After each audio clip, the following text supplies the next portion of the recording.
Okay, listen closely because this story is straight out of a movie, but not the fairy tale kind Meghan Markle loves to tell. No, no.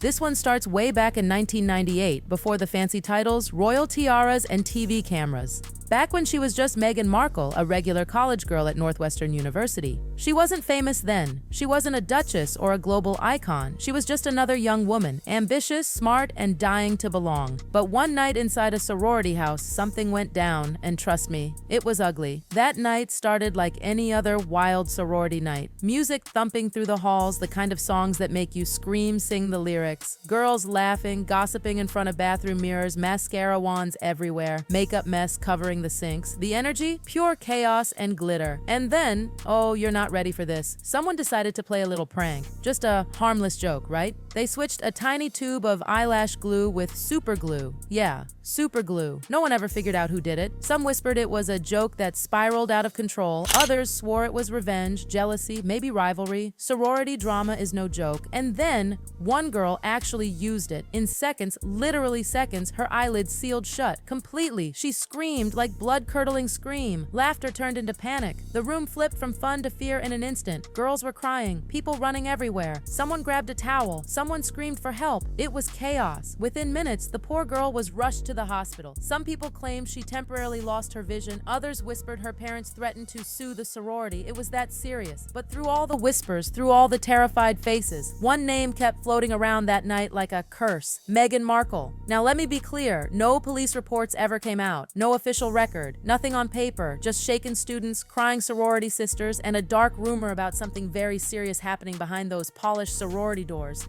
The laughter of that night replaced by a heavy, choking silence. And by the very next morning, Meghan was just gone. Like, poof, vanished. No classes, no cafeteria lunches, no dorm hangouts. Her face was nowhere. Some whispered she'd been suspended. Others swore she'd been expelled quietly. A few said she was told to lay low. But one thing everyone agreed on, she was out of sight. Professors wouldn't talk. The sorority shut down every question. The injured girl, she transferred schools. Gone. Weeks passed. The gossip slowly faded into the background. But for those who remembered, it didn't feel like Meghan had been punished. It felt like she'd been protected, like someone powerful had stepped in and made sure this entire mess just disappeared. And guess who the whispers pointed to? Her father, Thomas Markle. Behind the scenes, people said Thomas Markle wasn't just a dad. He was a man who understood the game. He knew cameras, contracts, how reputations can be built or destroyed. And according to those whispers, he allegedly dropped a cool $200,000 to make that scandal vanish like it never existed. No police file, no court case, no press, just some private agreement and a silence so thick no one dared speak a word. But this wasn't just a dad protecting his daughter. Oh no, this was strategy. This was him building her future, making sure Meghan wouldn't be remembered as the girl behind a sorority scandal, but as someone untouchable. And Meghan, she learned something that night. Something big. That silence isn't weakness. Silence is power. Money can change the ending of any story. The right connections can make the past evaporate. The girl who left campus in shame came back months later, transformed. When Meghan reappeared, she wasn't that quiet girl blending into crowds anymore. Oh no, this Meghan was polished, confident, and different. It was like the old Meghan was buried with that scandal. She wasn't hanging out in classrooms or libraries. She was spotted on yachts, at high-end dinners, with people who had money, influence, and connections students could only dream of. She'd talk casually about champagne evenings on the Mediterranean, expensive gatherings, and elite events. Like this was all normal. People whispered, "How did she get there? Who invited her? She's just everywhere suddenly." Some said she got paid to attend those luxury events, not as a celebrity, but as someone who could blend in, charm people, and be unforgettable. Others believed she was playing a longer game, networking, making connections that would open doors no university degree ever could. While her classmates were stressing over finals and credits, Meghan was learning how to reinvent herself. She studied how to talk, how to move, how to own a room. She learned how to make people believe whatever story she chose to tell. It was her secret education, an unofficial finishing school in charm, control, and manipulation. By the time she returned to her normal life, Meghan Markle wasn't a student anymore. She was a performance. Every smile rehearsed, every move calculated, always 2 steps ahead of the truth. When she started talking again about her college years, everything sounded flawless, picture perfect. She told people she had graduated from Northwestern with a dual degree in theater and international relations. She talked about her internship at the U.S. Embassy in Argentina, bragged about learning fluent Spanish in 5 weeks, seriously 5 weeks, and painted herself as this unstoppable, brilliant woman, and for years, no one questioned it. Because the story was beautiful, and when a story is that pretty, people don't go digging. But eventually someone did.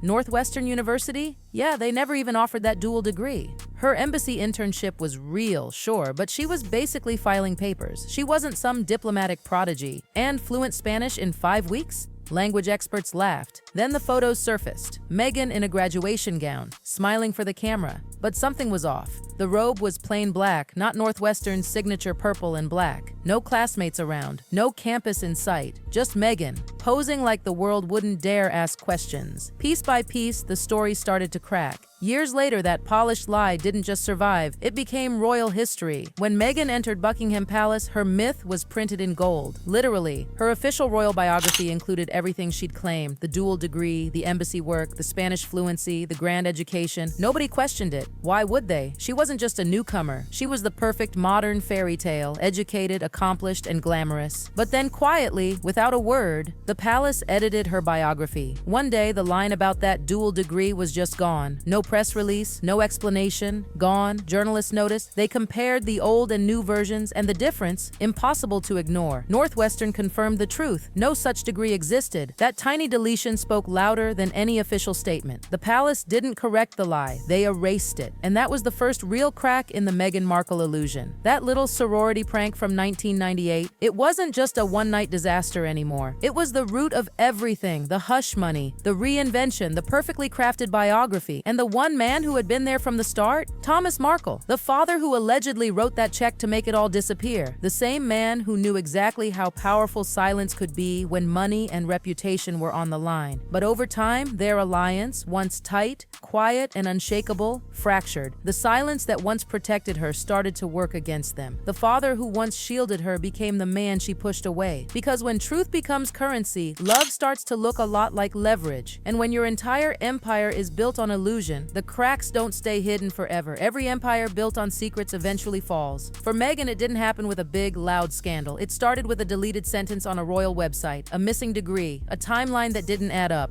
The prank, the hush money, the reinvention, the palace myth, it all looped back to 1998 because lies can travel the world fast.